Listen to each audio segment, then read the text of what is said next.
Best-selling author and New Testament scholar Bart Ehrmann has rattled the rafters of Christianity. A graduate of the conservative Christian Moody Bible Institute with a Master's of Divinity and a Ph.D. from Princeton Theological Seminary, he now chairs the Department of Religious Studies at the University of North Carolina, Chapel Hill.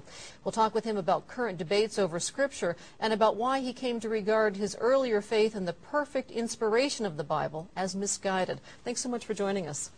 Well, thanks for having me. Your book, Misquoting Jesus, the story behind who changed the Bible and why, explores how scribes, through both omission and intention, changed the Bible. But before we find out how the New Testament came to be what it is today, I'm a little bit curious about what the impetus was for writing the book. Well, this is a field of study that I've been engaged in for 30 years. When I started off in my research, I got interested in the New Testament and especially how we got the New Testament. The thing that struck me after working on this for about 30 years is that people at large don't know anything about this area, even though it's so important. Many people just assume that we got the Bible by, I don't know, the Bible descended from heaven one day a few weeks after Jesus died. But in fact, it didn't work that way. The Bible was copied over decades and then centuries, and we don't have the originals. We have copies made many centuries later, and there are differences among these copies. And so this is something that scholars work on, trying to figure out what the original said, given the fact we don't have the originals but only mistaken copies. But what occurred to me is that nobody had ever written a book for a popular audience for this. And so that's what I wanted to do. I wanted to write something that would be understood by people who don't know the original Greek language or other ancient languages, but simply want to know about how we got our New Testament. You wrote in the introduction of the book that this was the most important books of any, to you personally, of any that you'd written, and there are some 20 in all. It's been on your mind, as you said, for the past 30 years, since your late teens when you first began studying the New Testament. Tell us a little bit about your own personal religious journey.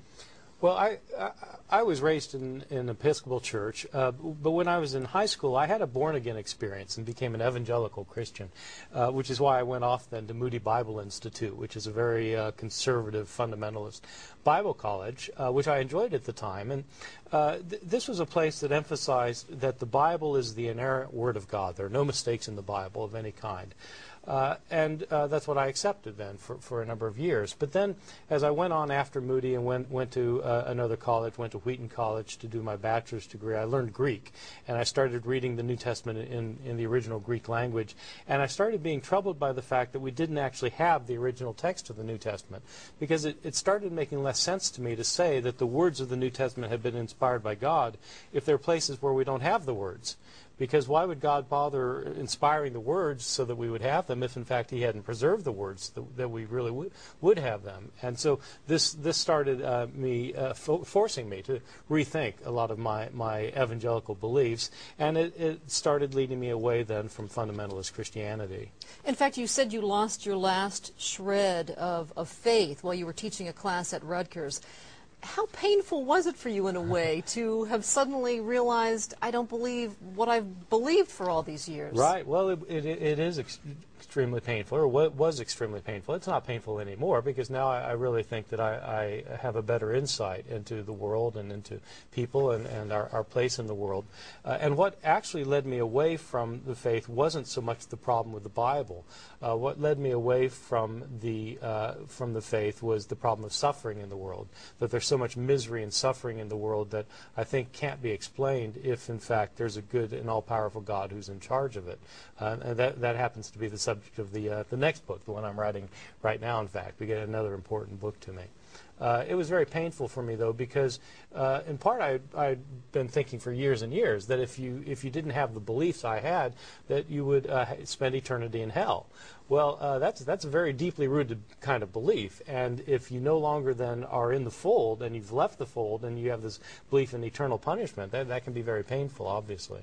How were the 27 books of the New Testament cobbled together, and by whom? And if they are not accurate, are we talking about heretics or orthodox who made the changes that you've pointed out? Well, the the thing to recognize is that in early Christianity there were lots of different books written by lots of different Christians. We know the 4 Gospels in the New Testament, Matthew, Mark, Luke, and John, but there were other Gospels written by other people. So we have, today still, we have Gospels allegedly by Jesus' disciple Thomas, by Philip, by Judas Iscariot now, just recently discovered, Mary Magdalene, a whole range of Gospels, probably about 40 Gospels that didn't make it in. And so the question is naturally, why did we get these 4 and what happened to the others? As it turns out, it's not what most people think. Most people think that there must have been some kind of church council. Some people think that the Emperor Constantine called the Council of Nicaea to have a vote about which books would be in the New Testament, but it didn't work that way. The Council of Nicaea didn't take any vote about the books of the New Testament, nor did any other council. What happened is over time there were different Christian groups that had different sets of beliefs, and these different groups were trying to win converts. And eventually one of the groups succeeded in establishing itself as the orthodox way of looking at the religion. And this is the group that ended up writing the creeds that continue to be recited down to today. And this is the group that decided which books would be in. And so eventually, around the end of the 4th century, so about 300 years after the books had been written, around the end of the 4th century, most Christians of the Orthodox persuasion agreed on these 27. You say that the Gospel of John, the cornerstone of the Christian faith, which really explains his life and resurrection and death, you say that it is very different from Matthew, Luke, and Mark. How so, and why is that important? Well, Matthew, Mark, and Luke are sometimes called the synoptic Gospels because you can actually put those 3 in parallel columns next to each other and see the same stories and read the stories against each other.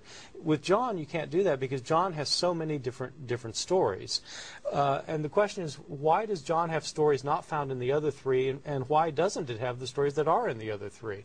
And what scholars have thought for many centuries, in fact, this is an idea that goes back to the early church, is that John is the last gospel to be written, and it is less concerned with giving historically reliable information and more concerned about giving a theological understanding of who Jesus is. And so even in the early church, John was called the spiritual gospel because it was so different from the other 3. In misquoting Jesus, you cast doubt on any number of New Testament stories, episodes that are really sort of the cornerstone of Christian belief. One example, one of the most famous stories in the Bible, deals with a crowd that's ready to stone an adulterous woman to death, and Jesus leans down, doodles in the dust, and then says, "Let the one without sin cast the first stone." The crowd backs off. You say that that story is likely fiction. Well, absolutely. And, I didn't come up with this idea. In fact, scholars have known for several centuries now that this story, which is, I think, probably the most popular story in the Gospels, this story wasn't originally in the Gospel of John. This isn't just an opinion. The reality is that we have a lot of manuscripts of the Gospel of John, and in none of the early manuscripts can you find the story. Moreover, we have church fathers who wrote commentaries on the Gospel of John in the early church. We don't have any Greek commentators. It was originally written in Greek. We don't have any Greek commentators on the Gospel of John who mention the story for 1,000 years. So the question is, where did the story come from? Who added it and why? Yeah, well, we wish we knew. But my hunch, and again, this is a hunch that a lot of scholars who work on this have, is that there was a scribe who had heard the story, maybe heard it through the oral tradition, and thought that it well represented some of the things Jesus was saying in John chapter 7. And so he wrote it as a marginal note in a manuscript. And then a second scribe came along later and saw this marginal note and thought, oh, he left out a story. And then he put it in his manuscript, and then that manuscript got copied over the centuries until it became a popular story, and then was included in our English Bibles because it was included in the King James translation. Now, in researching your book, you spent years reading texts from the Old Testament. We're talking about in ancient Greek, without punctuation, without capitalization, thousands and thousands of pages. How arduous an ordeal was that? And yes, well, it's not for the faint of heart. It's this is a difficult field of study, but a very important field of study, and it's there aren't that many people who engage in it because, frankly, it's rather boring. I mean, reading Greek manuscripts is not the most exciting thing you can do on a Friday night, but it is extremely important because the New Testament was originally written in Greek. And since we don't have the original manuscripts, all we have are later manuscripts, we have to look at these manuscripts and compare them with one another to know where there are differences among them. And what most people don't realize are that there are thousands and thousands of differences among these manuscripts. Well, somebody has to find these differences and point out what they are so we can know, well, what are the differences and what are the originals. And that's what a textual critic does. But things like the idea that the Emperor Constantine called the Council of Nicaea and there was a vote there to decide whether Jesus was the Son of God or not. That sounds plausible to people. Well, it's absolutely wrong. Or the idea that at the Council of Nicaea they decided which books would be included in the New Testament. Absolutely wrong. And other things that are in the book. For example, that you can find some of the Gospels, some of the lost Gospels were discovered among the Dead Sea Scrolls. Absolutely wrong. And so you could just go point by point by point by point through this thing and show that there are just these historical errors. So what I tell my students at Chapel Hill is that if they want to learn about the history of the Middle Ages, the way to do that is not to watch Monty Python and the Search for the Holy Grail. In fact, you've told your students in class that it's not enough just to believe what your parents believed. Blind faith just doesn't work. Which many people think the foundation of religion is a certain degree of blind faith. Well, I think that religion is based on faith, but I don't think faith has to be blind, and I don't think that it has to be irrational or unintelligent. I think you can have an intelligent faith which questions the premises of your belief without necessarily threatening your belief. You could continue to believe, but be an intelligent believer who asks good questions and looks for hard answers rather than simply accepting what everybody's already told you. I mean, if everybody accepted simply what everybody told them, then everybody would, I mean, where would we be as a world? We'd all be the same religion, probably. Right. And there'd be no need for universities any longer. So that, for me, teaching religion about religion in a university is an ideal situation because students come in with ideas about religion, and these get challenged, and so it forces them to think. I think that's a good thing. It's probably what you've written a lot about probably makes people very uncomfortable, and I'm wondering if people are able to separate the message from the messenger. Yeah, that's a good question. I think some people are better at that than others. I sometimes get hate mail. It's interesting that the most hate mail I've gotten over the last couple of years hasn't been about the Gospel of Judas that I was involved with the publication of, or some of the other, or misquoting Jesus. Most people have gotten upset really because of particular stands that I take on the inspiration of the Bible. So my view about the inspiration of the Bible is that the Bible has to be treated like any other book is treated, because it's a book. And so if you're going to read a book, then you should read it as a book. And you shouldn't prejudge the issue about what kind of book it is, any more than you prejudge any book. You read the book and you see what's in the book, and then you evaluate it with your intelligence.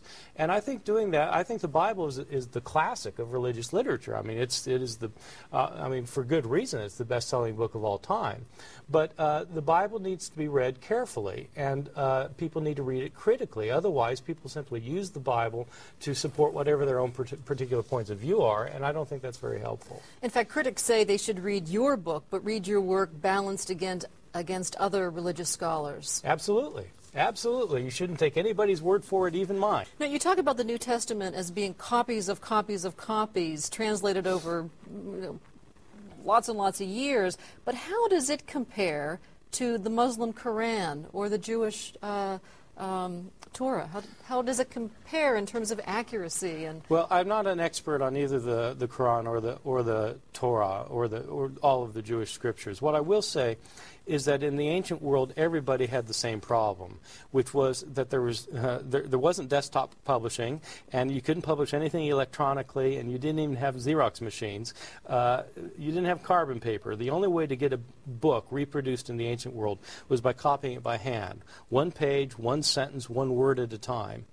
And until there were tight controls over that, people made mistakes. Now, eventually in Islam and in Judaism, in the Middle Ages at least, there were tight controls over how scribes reproduced things. But there weren't tight controls early on in either religion, and there certainly weren't tight controls in Christianity. So when you look at the earliest manuscripts of Christianity, the scriptures of Christianity, and compare them with one another, there are mistakes all over the place. You know there are mistakes because you can compare two manuscripts and they differ from one another.